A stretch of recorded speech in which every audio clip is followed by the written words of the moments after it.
کہ حضور صلی اللہ علیہ وسلم نے فرمایا جب میت کو قبر میں رکھا جاتا ہے تو اس کے پاس سیاہ رنگ والے اور نیلی آنکھوں والے دو فرشتے آتے ہیں اور اس کو اٹھا کے بٹھاتے ہیں. باقی حدیثوں میں 3 ہی سوال ہیں، لیکن اس حدیث میں حضور نے فرمایا انہوں نے بس میرے بارے میں ہی پوچھنا ہے اٹھا کے، بس میرے بارے میں صرف یہ پوچھنا ہے بتا مدینے والے محبوب کے بارے میں دنیا میں کیا کہا کرتا. حضور فرماتے ہیں میرے بارے میں پوچھا جائے گا. وہ کہے گا کہ ان کے بارے میں کیا پوچھتے ہو؟ اشہد ان لا الہ الا اللہ واشہد ان محمدن عبدہ ورسولہ.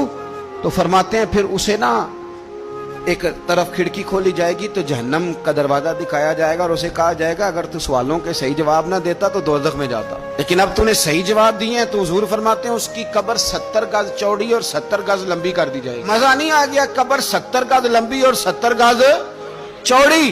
اور یہ ترمذی شریف پڑھ رہا ہوں، بڑی مزیدار حدیث. نبی پاک صلی اللہ علیہ وسلم فرمانے لگے پھر اس کی قبر کو نور سے بھر دیا جائے گا. حضور کو پہچان گیا نا، قبر نور سے بھر دی گئی اور جب 70 گز لمبی کر دی گئی تو بڑے پیارے لفظ ہیں حدیث کے. حضور فرماتے ہیں وہ بندہ پھر فرشتوں سے ایک بات کہے گا، قربان جائیں. حضور فرماتے ہیں وہ مردہ وہ جو قبر میں پہنچا ہے جب اس کی قبر کو یہ شان ملتی ہے تو فرشتوں سے پتہ کیا کہتا ہے؟ کہتا ہے میں گھر نہ دسا وہاں جا کے، یہ ذرا گھر نہ بتاؤں دوڑ کے، یہ ذرا میں اپنے گھر بتاؤں بھاگ کے کہ اللہ نے بڑی خیر کر دی. اپنی اماں نو دسا وہاں، میں بچوں کو بتا کے آؤں کہ موج بن گئی ہے، میں بتاؤں اپنی بیوی کو، بتاؤں اپنے بہن بھائیوں کو، میں کار نہ دسا وہاں. قربان جائیں میرے رسول کریم فرماتے ہیں فرشتے